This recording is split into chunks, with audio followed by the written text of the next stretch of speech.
Child sex trafficking is a major global problem. In the U.S. alone, between 100,000 and 300,000 children are victims of the sex trade. They're sold 10 to 15 times a day. In all 50 states and Washington, D.C., there have been cases of human trafficking. We'll explore this problem, look at some answers, this week on American Dream. I'm your host, Nisa Islam.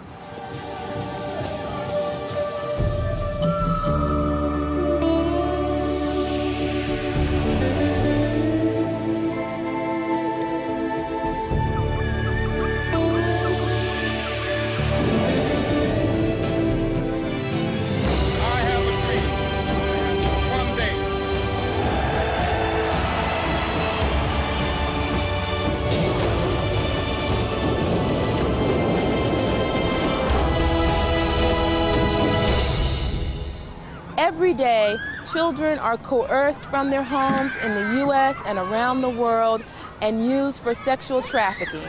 The U.S. is the #1 destination for international human trafficking. This is a painful topic, but to better understand it, you have to hear from the victims. Let's watch. My name's Cor. I'm 11 and a half. My mom bought me a karaoke machine for Christmas because I love to sing and dance. I want to be famous. I want to go on tour and travel the world. But my dreams might be over. Today I went missing. Most people won't take a grieving mother seriously until 2 or 3 days after the child's disappearance. By that time, it's too late. The U.S. State Department estimates between 600,000 and 820,000 people per year are trafficked across national borders. 80% of victims are thought to be women and girls, and 50% are minors. Of 69 girls rescued nationwide, 23 were found in Washington state. This gateway to the East was the first state to criminalize human trafficking.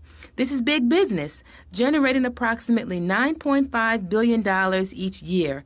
It is second only to drug trafficking and international crime. Here's more about the problem.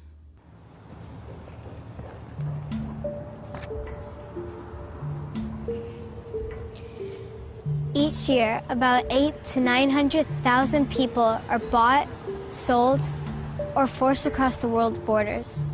Many of them are teenage girls, and some of them are as young as 5 years old. 70% of all trafficked females will become victims of the sex trade industry. The fact is human cargo is easier to move around borders than weapons and drugs. It is, after all, a business worth $7 to $10 billion a year. Traffickers use their victims as repeat commodities for forced prostitution, rape, child pornography, ritual torture, slave soldiers, child labor, indentured servitude, and organ trafficking. Victims, especially children, frequently encounter the traffickers because the traffickers find it easiest to kidnap and enslave children for longer periods.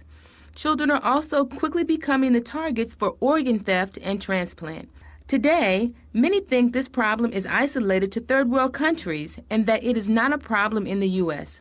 Therefore, insufficient federal funding has been provided to address the issue, but that couldn't be farther from the truth. Watch another clip of the problem. Those who profit from this form of modern-day slavery do not discriminate, and the victim can be anyone's child. In the United States, the average age of recruitment is 13 years old. When I turned 12 years old, I started street prostitution. I had a pimp. We're all under 18. We're all the same age. There would be a few girls that I knew that were like in their 20s or whatever, but they had been doing it since they were our age anyways. I did wait till 12, and these girls were doing it since they were like 8 or 9, and now they're like 23. In addition to hearing from victims, we wanted to interview experts but couldn't go to their offices because of the sensitive nature of this issue. We interviewed Nathan Wilson. He's the head of the Project Meridian Foundation, whose goal is to rehabilitate the lives of girls and women. We asked him, where are these children coming from? Well, they're coming from all different regions of the world. They're also coming right here in our own backyard, coming from high schools, from being on the internet There's people that are being brought in, kids are being brought in from Mexico, from Guatemala, a lot of Guatemalans lately, Peruvian, those also from Eastern Europe, China. They get here a few different ways. Some are brought in containers through shipping fleets. Maritime is one of the greatest ways of moving them very rapidly and quickly, but also very unsafely. The other way are false documents. They're created with visas that are counterfeit. They'll be brought into our airports and brought right into the country. And they'll also have controllers with them, or they just bring them across the border. And then also, and the other fact, what we have is our own kids. They just take them over state by state, or they'll just keep them in one area and maintain control over them. Attorney Michelle Rickard runs the Virginia Coalition Against Human Trafficking. She also explains how children get here. We find that children from middle-class families all the way down to lower-class families. Typically, the child that we typically see is a child that might come from maybe a foster care home, or might be a child from another, maybe that has touched a service provider before. Courtney's House has a statistic that came out that said that almost all the children that they have seen in their organization has had at least one contact with a service provider before they came into the life. But I have seen children personally that maybe they were lured with a modeling contract and they were lured into this lifestyle. There was one adage that a pimp actually used, and he said, what I do is I walk around the malls, the same malls that you and I walk around, and I walk up to a young girl and I say to her, you've got beautiful eyes. And she looks at me and she says, well, thank you. I move on to another little girl. But she looks down at her feet and says, no, I don't. I know I've got her. On the streets of D.C., I asked people, where do they think these children are coming from? I have no idea. I don't know enough about what's happening. They could be neglected children. They could be children who are not neglected but who were picked up. Perhaps maybe children who are orphaned, children who maybe don't grow up in good areas and don't really have their parents watching over them. They just get lost, perhaps. Not quite sure. From all over. Africa, China, the Middle East. I can't say with any sort of certainty, but I would guess countries that are struggling to, where their economies are struggling. So maybe some Eastern Bloc countries of the former Soviet Union, as well as East Asian countries and other countries. I would guess maybe even South America and Central America too, just any countries where there's struggling economies and people are fairly desperate. They're coming from everywhere now. It used to be an international incident, now it's a national incident, now it's a world incident, including North America. So, and then dealing with the economy and the state of affairs, the way the economy is at the moment, people are looking for desperate means of just basically earning a living. Victims of child trafficking exist in every corner of the world, though many tend to come from Southeast Asia, the countries of the former Soviet Union, India, and South America. Much of this is due to the nature of our industrialized world. Victims are lured by traffickers who offer promises of a better life, work opportunities, or a chance to live in a more democratic and free society. Some families, desperately poor, are willing to sell one of their children as a sacrifice for the rest of the family. However, the reality is a far cry from the promise of freedom or an escape from poverty and hardship. In the U.S., children are lured away with some of the same incentives. Some victims are runaways. Even boys are trafficked. Watch this clip. It was the things that he said were things that I've never felt before. I actually felt like I was loved by somebody for the first time. And I put all of my trust and all of my faith in him. And the way that he got me was he told me, let's go for a ride. I got to pick something up in Indianapolis. And he said we were coming back that night. So I drove with him out to Indianapolis. And when we got out there, that's when he told me we weren't going back. You might think that this is just a big city problem. It's not.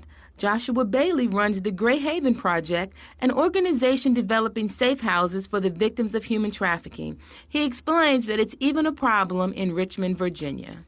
I think for a couple reasons. One, because it's a city, it's a place, and it's one of those issues that it doesn't matter if it's a small town or a big town. I know in, I think it was North or South Dakota, there's actually in a city with a population of 500 a trafficking ring or a prostitution ring broken up in a small area because there's a truck stop there. So Richmond, you think, okay, small city, it's not, you know, it's not DC, it's not Atlanta, it's not New York City, these major cities, but really when you look at it just from a strategic standpoint, Richmond is kind of nestled in a major transit area. We have Interstate I-95, which travels all the way from the northern part of the U.S. all the way to Florida. And then you also have Interstate 64, which travels from the East Coast, Virginia Beach, through Richmond. So you have these major highways intersecting, and that's a way that traffickers are going to transport girls. So naturally, that's going to be a place where trafficking is going to happen. What happens to children once they're stolen? Let's listen to some survivors explain. He would beat me with broomsticks, handles. He would burn me with candles. He would take metal hangers and beat me with them and poke me with them, belts, anything that he can get his hands on, he would beat me with. The one time he had beat me so bad that he had ruptured my spleen and had put me in the intensive care unit. So it's like once you knew that he could almost kill you, you'd rather do what he says than to get beat again. The thing that keeps them there is violence, is terror. We will kill you, we will beat you. I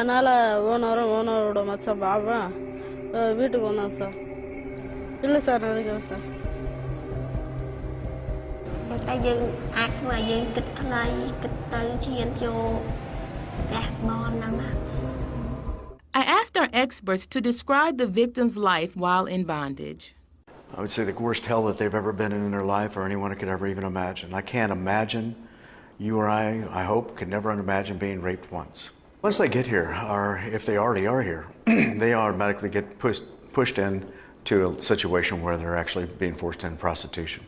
They'll be gang raped. Some of them will be put in rooms and shut down so they don't have anyone to be able to communicate with. At the same time, they're being raped around the clock. They're being broken.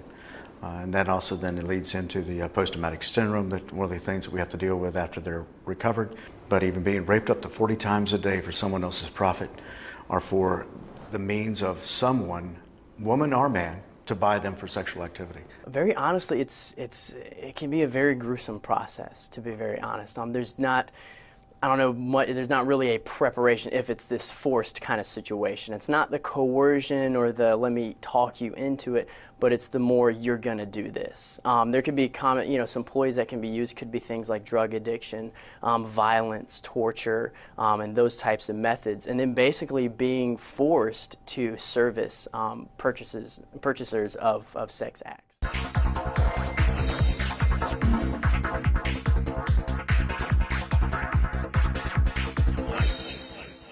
Dream. I'm your host, Nisa Islam.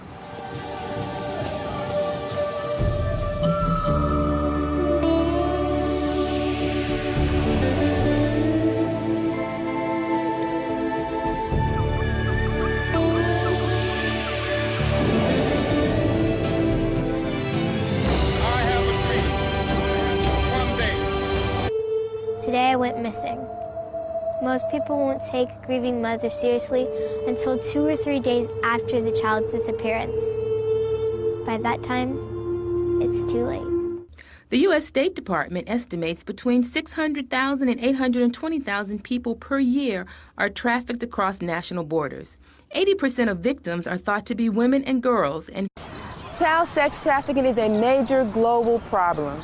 In the U.S. alone, between 100,000 and 300,000 children are victims of the sex trade. They're sold 10 to 15 times a day.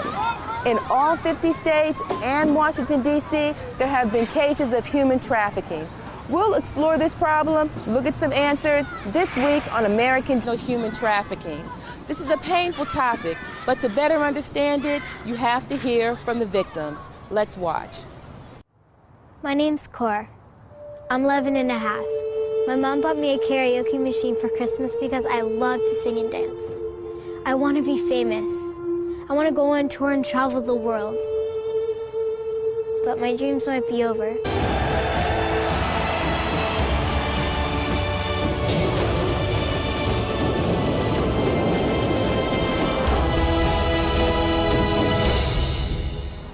Every day, children are coerced from their homes in the U.S. and around the world and used for sexual trafficking. The U.S. is the #1 destination for international